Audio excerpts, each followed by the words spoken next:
Bonsoir à toutes et à tous. Au sommaire de ce soir, un constat, le pylône de la ligne haute tension Zongo de Kinshasa est menacé de croulement. Les activités de concassage effectuées sur le site de la SNEL à Kinshasa déstabilisent la base de cette structure métallique. Le directeur général de la SNEL était sur le lieu. Vous le écouterez tout à l'heure. Également, à suivre à la une de ce soir, le gouvernement de la RDC réaffirme plutôt son engagement pour le retour de la paix dans l'Est de la RDC.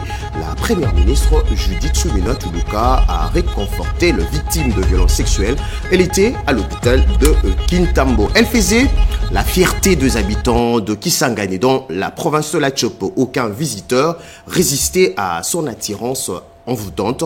Elle a même été visitée par l'explorateur Stanley. La chute de Wagena, tombée dans les oubliettes depuis des décennies. À suivre dans cette édition le cri de détresse de Riverain. Edith Chala sera de la partie pour la lecture des ordonnances présidentielles. Bonsoir Edith, à bientôt. Bonsoir Gaëtan. Et voilà tout pour le titre en développe. Le polygone, je le disais à l'entame de cette édition, le polygone de la ligne haute tension Zongo de Kinshasa est menacé de croulement. Les activités de concassage effectuées sur le site de la SNEL à Kinshasa déstabilisent déjà la base de ces structures métalliques de transport de l'énergie électrique. Le directeur général de la SNEL et son adjoint étaient sur le lieu en début de cette édition par ces reportages signés Yvette Mankuntima et Fiston Oaviganda. Danger imminent sur les réseaux électriques nationaux. Les pylônes haute tension, numéro 156 de la ligne Zongo 2 Kinshasa, 220 kV dans la zone de Kinshasa est gravement menacé. En cause, des activités illégales de concassage opérées directement sur les couloirs de la ligne, fragilisant dangereusement sa base. Dans les faits, les détonations d'explosifs utilisés pour briser la roche provoquent des vibrations intenses mettant en péril la stabilité de ces piliers stratégiques du transport de l'électricité. Une fois ces pylônes à terre, c'est toute la ligne Zongo 2 Kinshasa qui risque de disparaître, alerte l'ingénieur Teddy Luamba Mouba, directeur général de la SNEL SA, lors de sa descente sur les sites. Alors il était question de passer, de faire le constat pour que nous prenions des mesures qui puissent non seulement arrêter ces activités, mais aussi sécuriser notre patrimoine. Face à la gravité de la situation, la SNEL SA annonce vouloir saisir la justice pour mettre un terme à cette exploitation sauvage sur ses emprises. Nous allons saisir les autorités compétentes pour que nous puissions avoir gain de cause et puis tout ce qui reste de la politique interne par rapport à ça sera communiqué incessamment. La visite d'inspection au poste haute tension de Mitendi d'une capacité de 30 MW par les ministres des ITP et des ressources hydrauliques et électricité démontre un accompagnement du gouvernement de la République à la protection des outils de transport, de l'énergie électrique et ouvrages du génie civil de la SNEL SA. Un lot de 95 véhicules dotés à la police nationale congolaise. La cérémonie de cette remise a été présidée par le vice-premier ministre en charge de l'Intérieur. Plusieurs personnalités civiles et militaires ont pris part à la dite cérémonie. Bobo Mokonzi et Yvette Mankuntima. Un nouveau souffle pour la police nationale congolaise. Les chiffres sont éloquents. La police nationale congolaise réceptionne une dotation de 95 nouveaux véhicules par le biais du vice-premier ministre, ministre de l'Intérieur. Charroi automobile acquis dans les cadres de l'ambitieux contrat cadre signé entre l'État congolais et Maximum B qui prévoit la fourniture de 8000 véhicules d'intervention sur l'ensemble du territoire, dont 100 unités mobiles déjà livrées et 300 autres dans le pipeline. Ces véhicules sont des outils de confiance. Ils permettront à la police nationale d'intervenir plus rapidement, de couvrir de plus grandes distances, d'être présente là où le danger guette et là où notre peuple en a besoin. De son côté, le vice-premier ministre et ministre de l'Intérieur, Jacquemin Chabani Louko, a salué les passages de promesses à l'action s'inscrivant dans la droite ligne de la vision sécuritaire du chef de l'État.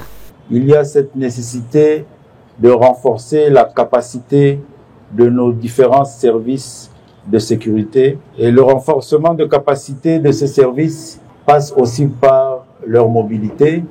Vous voyez le nombre de véhicules, ce qui fait que ça aura un impact significatif sur le service rendu à nos populations. Et pour nous, c'est une journée de satisfaction. Dans une dynamique nationale de sécurisation durable et des présences renforcées de l'autorité de l'État, les prochains bénéficiaires sont les commissariats de province de Lomami et du Sankourou. Dans l'actualité également, la prise en charge et la réinsertion sociale de femmes victimes de violences sexuelles en RDC demeure la priorité du gouvernement central. La première ministre Judith Suminwa Tuluka s'est rendue hier jeudi à l'hôpital de Kintambo pour réconforter plutôt les victimes de violences sexuelles. Accompagnée du ministre de la Santé publique, la chef du gouvernement a réaffirmé l'engagement de son gouvernement pour le retour de la paix dans l'est de la RDC. Shimandondo Pompomba et Joe Patrick Koukou. Dans ce centre intégré de services multisectoriels situé au sein de l'hôpital de Kintambo, chaque salle raconte une histoire. Celle de femmes marquées par les violences sexuelles, mais qui ont choisi la résilience.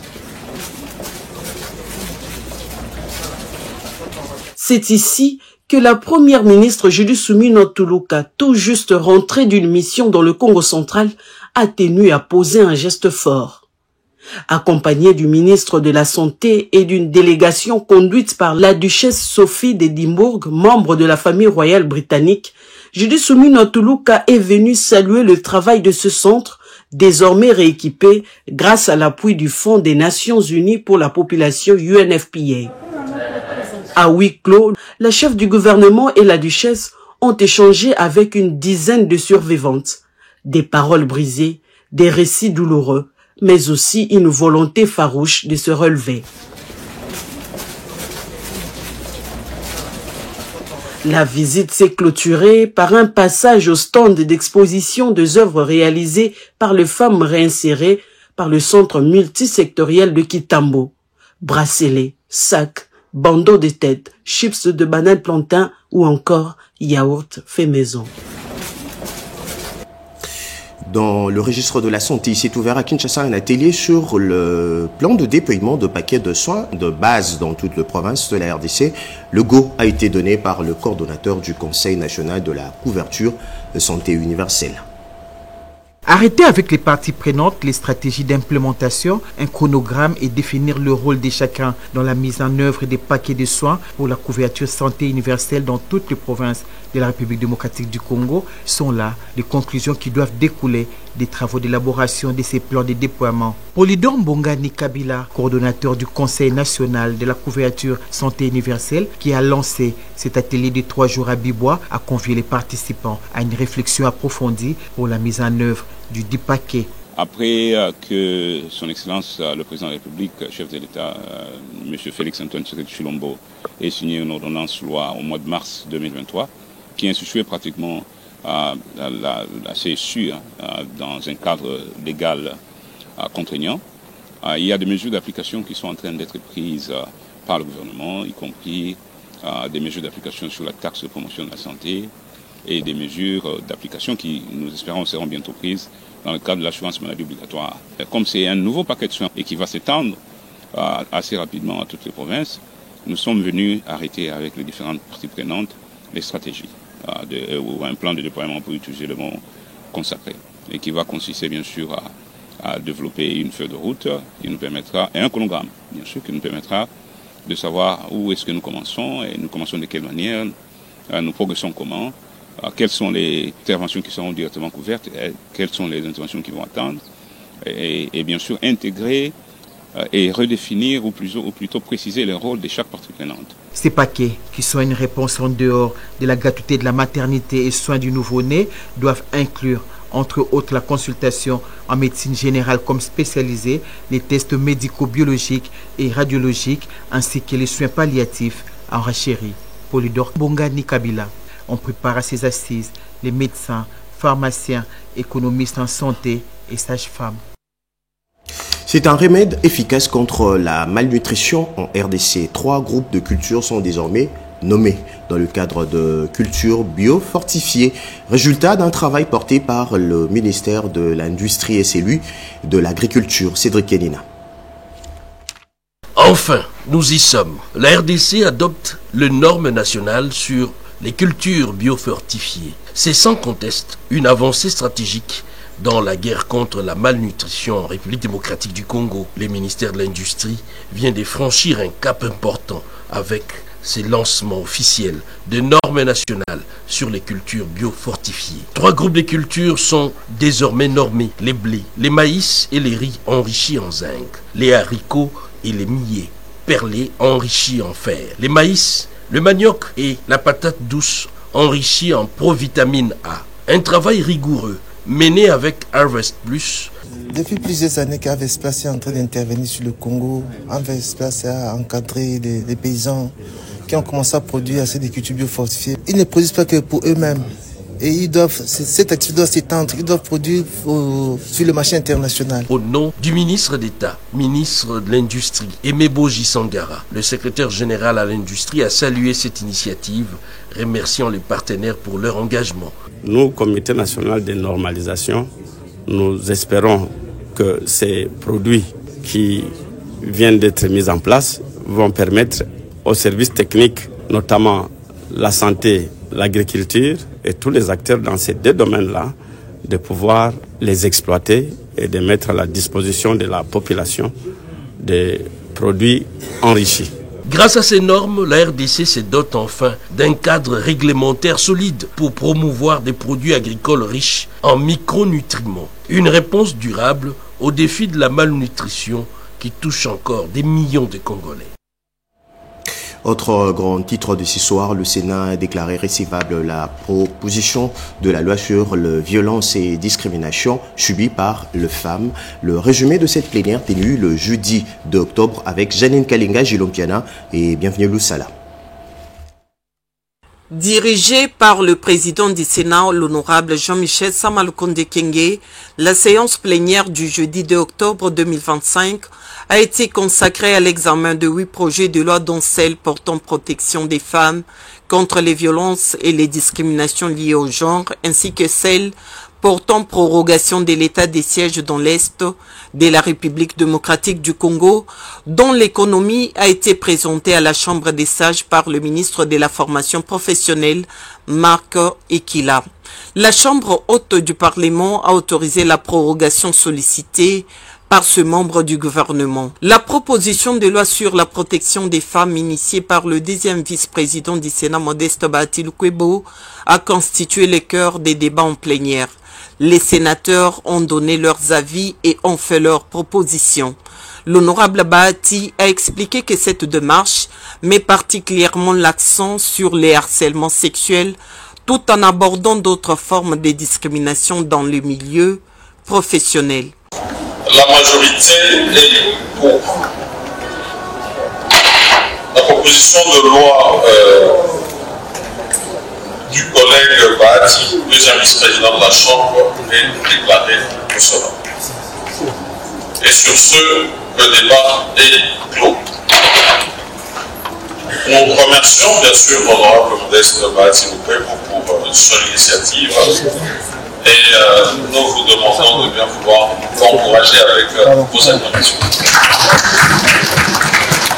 Après un échange riche et constructif, le Sénat a déclaré recevable cette proposition de loi et l'a renvoyée à la commission mixte socio-culturelle, genre, famille et enfants pour un examen approfondi. Les autres projets de loi ont été renvoyés à leur commission correspondante. Par ailleurs, le Sénat s'est également penché sur la validation du pouvoir des suppléants de 3 sénateurs récemment nommés au sein du gouvernement et le 4e dossier de validation du pouvoir a été celui du suppléant de feu le sénateur Adonis Ngabani, décédé dernièrement. Adoption à la Chambre basse du Parlement congolais du projet du calendrier de la session de septembre 2025 et prorogation de l'état de siège dans le province du Nord Kivu et de l'Ituri. Blaise Boko Kiasanza. À l'ouverture de cette séance plénière, le speaker de la Chambre basse du Parlement a communiqué aux honorables députés la raison de l'entame retardée de la séance due à un échange social avec le personnel de l'administration de l'Assemblée nationale.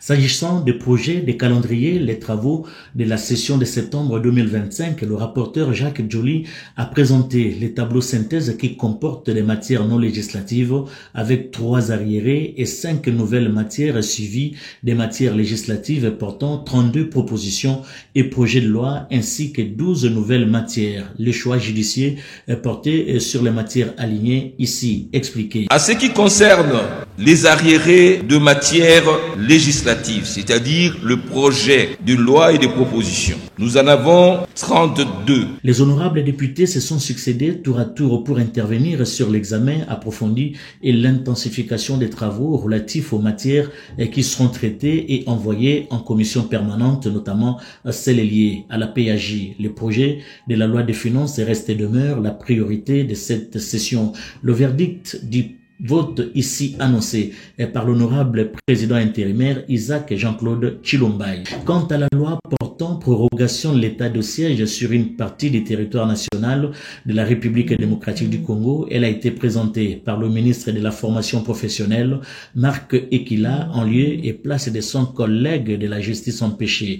Après un débat parfois houleux et très engagé, cette loi a été votée par la majorité écrasante des députés nationaux. 353 ont voté pour, 31 députés ont voté contre, aucune abstention sur 384 députés ayant pris part au vote. Ainsi dit, la loi est adoptée. La loi portant prorogation de l'état des sièges a été votée article par article après l'appel nominal. Cette nouvelle prorogation entre en vigueur ce 4 octobre 2025. Comme annoncé dans l'ouverture de cette édition, Eddy Tchala nous a rejoint pour la lecture des ordonnances présidentielles. Bienvenue Eddy. Merci Gaëtan. Il y a donc une loi et une ordonnance présidentielle. La loi numéro 25/050 du 3 octobre 2025 portant autorisation de la prorogation de l'état de siège sur une partie du territoire de la République démocratique du Congo. Je vous épargne tout naturellement des exposés des motifs et je vous en lis les dispositifs. L'Assemblée nationale et le Sénat ont adopté. Le président de la République promulgue la loi dont la teneur suit. Article 1er. Est autorisé conformément à l'article 144 alinéa 5 de la Constitution pour une période de 15 jours prenant cours le 4 octobre 2025 dans les provinces de l'Ituri, du Nord Kivu, la prorogation de l'état de siège proclamée par ordonnance numéro 21/015 du 3 mai 2021. Article 2. Sont abrogées toutes les dispositions antérieures contraires à la présente loi. Article 3. La présente loi entre en vigueur à la date de sa signature, faite à Kinshasa le 3 octobre 2025. Félix Antoine Tshisekedi Tshilombo pour copie certifiée conforme à l'original. Le 3 octobre 2025, le cabinet du président de la République, Anthony Kinzo Kamoulé, directeur de cabinet. Ordonnance numéro 25/269 du 3 octobre 2025 portant prorogation de l'état de siège sur une partie du territoire de la République démocratique du Congo. Le président de la République, vu la Constitution telle que modifiée par la loi numéro 11/002 du 20 janvier 2011 portant révision de certains articles de la Constitution de la République démocratique du Congo du 18 février 2006, spécialement ces articles 61, 69, 79, 85, 144, 145 et 156 alinéa 2, vu la loi numéro 25/050 du 3 octobre 2025 portant autorisation de la prorogation de l'état de siège sur une partie du territoire de la République démocratique du Congo, spécialement en son article 1er, vu tel que complété à ce jour l'ordonnance numéro 21/015 du 3 mai 2021 portant proclamation de l'état de siège sur une partie du territoire de la République démocratique du Congo, spécialement en son article 1er, vu tel que modifié et complété à ce jour l'ordonnance numéro 21/016 du 3 mai 2021 portant mesures d'application de l'état de siège sur une partie du territoire de la République démocratique du Congo, vu l'ordonnance numéro 24/88 du 11 octobre 2024 portant organisation et fonctionnement du gouvernement, modalités de collaboration entre le président de la République et le gouvernement, ainsi qu'entre les membres du gouvernement, vu l'ordonnance numéro 22/003 du 7 janvier 2022 fixant les attributions des ministères, vu l'ordonnance 24/022 du 1er avril 2024 portant nomination d'un Premier ministre, vu l'ordonnance numéro 25/247 du 7 août 2025 portant nomination des vice-premiers ministres, des ministres d'État, des ministres délégués et des vice-ministres, vu l'arrêt sous R-Const 115-50 du 6 mai 2021 de la Cour constitutionnelle siégeant en appréciation de la constitutionnalité de l'ordonnance numéro 21/016 du 3 mai 2021 portant mesures d'application de l'état de siège sur une partie du territoire de la République démocratique du Congo, vu la nécessité et l'urgence, le Conseil des ministres entendu ordonne, article 1er, est prorogé pour une période de 15 jours, prenant cours le 4 octobre 2025, l'ordonnance numéro 21/015 du 3 mai 2021, telle que complétée à ce jour, portant proclamation de l'état de siège sur une partie du territoire de la République démocratique du Congo. Article 2. Sont abrogées toutes les dispositions antérieures contraires à la présente ordonnance. Article 3. La Première ministre, le vice-premier ministre, ministre de l'Intérieur, Sécurité, Décentralisation et Affaires coutumières, le vice-premier ministre, ministre de la Défense nationale et anciens combattants, ainsi que le ministre d'État, ministre de la Justice et garde des Sceaux sont chargés, chacun en ce qui les concerne, de l'exécution de la présente ordonnance qui sort ses effets à la date de sa signature. Fait à Kinshasa le 3 octobre 2025, Félix Antoine Tshisekedi Tshilombo, Judith Suminwa Tuluka, Première ministre, pour copie certifiée conforme à l'original, le 3 octobre 2025, le cabinet du président de la République, Anthony Kinzo Kamole, directeur de cabinet. Merci pour la lecture de ces ordonnances présidentielles. Merci. Poursuivons cette édition. Clôture demain samedi au Pullman Kavira de la deuxième phase de déploiement de formation sur le logiciel de gestion de recettes administratives et domaniales. Ce soir, nous vous proposons un retour en image sur ce qui a été la journée d'ouverture. Lancé ce lundi 29 septembre 2025 par le directeur provincial ad intérim de la DGRAD au Katanga, la deuxième phase de formation et de déploiement du logiciel de gestion des recettes administratives et domaniales organisée au Pullman Karavia de Lubumbashi a connu la participation active des différents formateurs qui ont présenté en détail le logiciel, expliquant son fonctionnement, sa manipulation et son immense utilité par rapport à l'ancien système manuel. Il a été démontré que le Logirad couvre l'intégralité du processus de taxation, de l'ordonnancement jusqu'au contrôle par les chefs des divisions et les directeurs. Je suis le chef de division Saturnin Ouembolo Along. Je représente ici mon directeur provincial, le directeur Michel Katunda Mandevou en congé. Je ne serai pas long, mais tout ce que moi je pourrais vous dire, c'est d'être très appliqué. Parce que nous devons nous approprier Logirad. C'est notre outil, c'est notre logiciel. Roby Mukendi, superviseur de la formation, donne plus de précisions sur cette deuxième phase. On peut affirmer que par rapport à la première phase, il y a déjà 60% des recettes qui passent par Logirad. Donc maintenant, avec la deuxième phase qui concerne les autres services, donc les services additionnels, qui sont la santé, justice, cours et tribunaux, les autres services, j'en passe, hein, il y en a beaucoup. Donc ça vise au fait d'intégrer les autres services dans cette plateforme. Notez par ailleurs que le Logirad est le fruit d'une collaboration entre la DGRAD et les ministères sectoriels. Cette plateforme ainsi que cette formation ont été rendues possibles grâce à l'appui financier de l'Union européenne et au soutien technique de l'Agence française de développement AFD, le tout s'inscrivant dans le cadre du projet Gouvernance financière. Tout à fait autre chose. Le Centre du commerce international veut donner un coup de pouce à la RDC dans la promotion de petits commerces transfrontaliers au sein de l'espace CAC. Un nouveau programme présenté au ministre du Commerce extérieur, Julien Paluku, par une délégation du CCI en séjour à Kinshasa. Eric Kabamba. La RDC bénéficiera désormais de l'appui du Centre du commerce international basé à Genève pour promouvoir le commerce numérique, le régime commercial simplifié au profit de petits commerçants transfrontaliers ainsi que la dématérialisation du guichet unique intégral du commerce extérieur. Objectif, améliorer la transparence et la traçabilité des opérations d'importation, d'exportation et des transits. Cet appui technique est l'une des principales retombées de la réunion technique tenue entre le ministre du Commerce extérieur Julien Paluku Kaongia et une délégation du CCI conduite par sa directrice de la division du commerce durable. Cette collaboration s'inscrit dans le prolongement de la rencontre tenue au mois de mai dernier en Suisse entre le ministre congolais et ses délégations du CCI.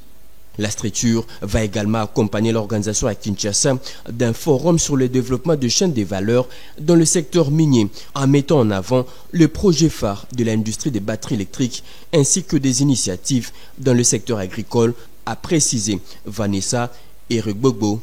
C'était sur le sujet de collaboration entre le Centre commerce international et le pays de RDC pour développer les chaînes de valeur. Une équipe mixte d'experts a été mise en place pour élaborer une feuille de route claire en vue d'accélérer la mise en œuvre de ces engagements. Et puis la digitalisation du fonds de promotion de l'industrie au centre des échanges entre le directeur général et le responsable de l'entreprise exécutante. Le pourquoi avec Alain Bikaï. Depuis son arrivée à la tête du Fonds de promotion de l'industrie FPI, en juillet dernier, le directeur général Hervé Claude Toumba Toukonké avait annoncé parmi ses priorités la digitalisation de l'institution. Cette ambition connaît déjà une avancée notable. En séjour à Kinshasa, le directeur général de la firme tunisienne Système informatique de gestion automatisée, SIGA, a échangé avec son homologue du FPI pour évaluer l'état d'avancement du projet. Selon le DG Ben Ali, plusieurs étapes clés ont été franchies et la digitalisation effective du FPI interviendra dans les prochains mois. Il a à cette occasion invité le DG Toumba à Tunis afin de constater sur place l'expertise de SIGA qui accompagne déjà la société de chemin de fer Tunisie Télécom, Tunisair ainsi que plusieurs grandes banques. Le même jour, le DG Hervé Claude Toumba a également reçu Ernest Egovi Adjovi, initiateur des célèbres trophées musicaux Cora. Plus qu'un promoteur culturel, il est aussi entrepreneur et gestionnaire de l'une des plus grandes sociétés privées de financement des projets d'investissement au monde. Son objectif, connecter les FPI aux réseaux financiers internationaux et l'accompagner dans la levée des fonds. Pour lui, Cora constitue une plateforme de rencontre entre investisseurs et offre une visibilité internationale aux entreprises africaines. C'est d'ailleurs pourquoi l'édition Cora 2026 se tiendra à Kinshasa. Et puis l'opération d'octroi de permis de conduire s'est poursuit à Kinshasa. Le conseil d'administration de la RTNC, la direction générale accompagnée de son personnel ont reçu leur permis de conduire. Yonan Voka et Siondé Meka. La RDC quitte finalement le cercle de pays où l'on naît et meurt sans un permis de conduire valable, mais avec un statut de chauffeur.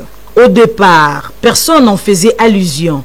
Aujourd'hui, l'on se bouscule pour obtenir le permis de conduire. C'est précieux sésame pour emprunter le route du pays. Et cette opération d'octroi de permis de conduire qui se poursuit draine du monde. Organisation tant privée qu'étatique, à l'image de la RTNC qui prêche par l'exemple. Nous sommes satisfaits du travail qu'on est en train de faire ici. Le plus important, c'est sécuriser tous les chauffeurs de la RTNC. Donc nous avons organisé, en fait au niveau de la direction générale, on a organisé pour que tous nos chauffeurs soient sécurisés. Parce que depuis un certain temps, il y a des contrôles, on est en train d'arrêter les gens. Un établissement comme la RTNC doit obligatoirement sécuriser ses chauffeurs. Toutes les étapes sont minutieusement observées et la Commission nationale de délivrance des permis de conduire scrute chaque étape. Comme vous pouvez le constater, les opérations ne sont pas difficiles. Ce sont des étapes très simples, en commençant par la constatation. Ensuite, lorsque le requérant finit sa constatation, il se dirige vers la salle d'examen où il passera l'examen théorique à l'aide de tablettes. Il fera l'examen pratique et l'avantage que nous avons au site de Ndolo, nous avons une salle réservée pour les simulateurs et un autodrome qui a été conçu avec les véhicules réels. Avoir de routes sécurisées, c'est aussi en amont avoir de chauffeurs qualifiés. En bref, un pas décisif pour le lancement de vastes projets de logements sociaux dans la province pilote de la Chopo. L'agence congolaise de promotion immobilière a procédé ce vendredi à la remise officielle du premier site à l'entreprise de construction Congo Sion à Kisangani. Ces sites situés au cœur du quartier Tchatché dans la commune de Makiso est destiné à accueillir un immeuble de type R+3. Nous y reviendrons dans nos prochaines éditions.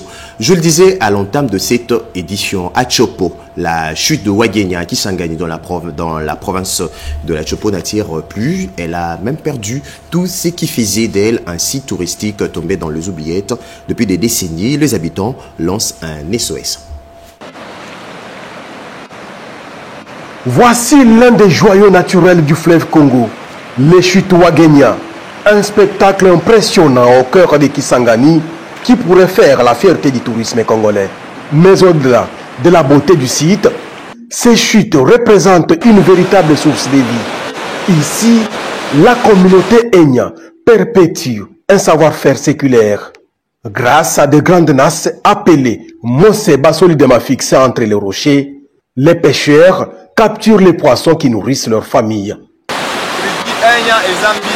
Les Enya, c'est les poissons. Même si on peut faire autre activité, mais ça c'est la base. Le fleuve Congo fournit aussi des pierres utilisées pour la construction des maisons. Pourtant, faute d'aménagement et de valorisation, ce patrimoine naturel demeure livré à lui-même.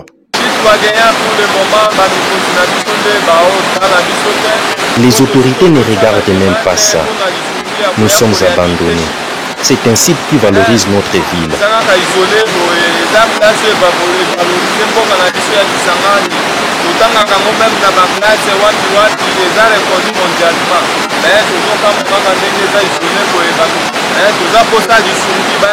Nous avons besoin que ces chutes soient valorisées.